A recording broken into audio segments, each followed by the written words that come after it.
to the honorable judges, respected teachers, and dear friends.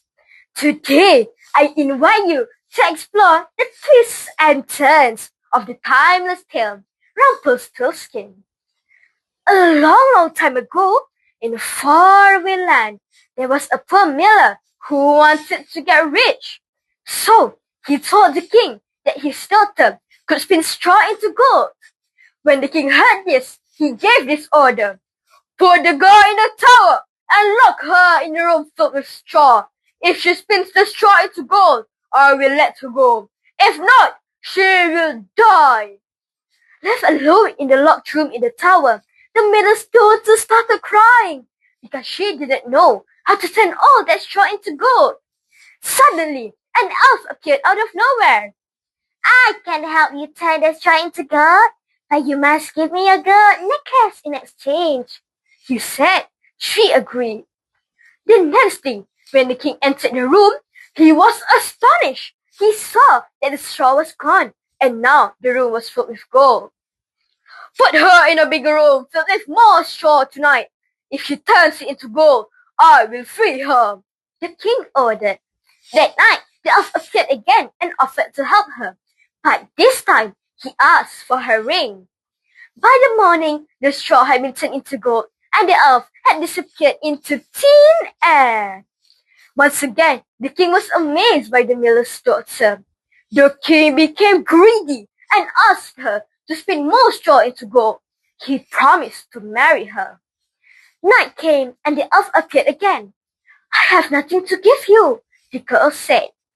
"You can promise me that you will give me your firstborn child in exchange for my help," the elf answered. The girl had no choice but to agree. The next morning, the king was astonished to find the room filled with gold once more.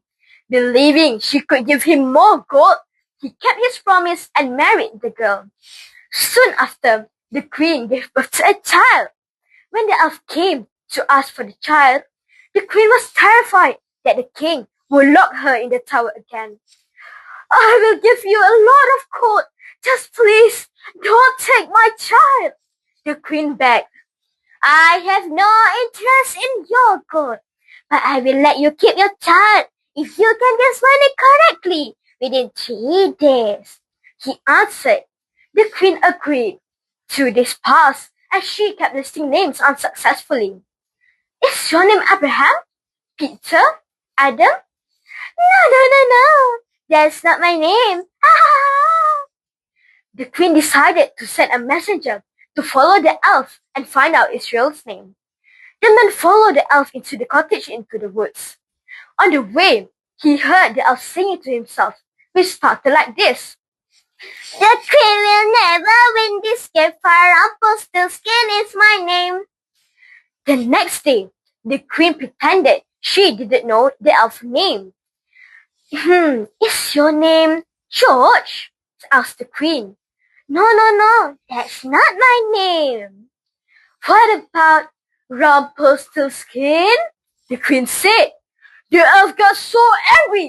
In a flash, he stomped his foot into the ground so hard that a big hole appeared, and he disappeared into it forever.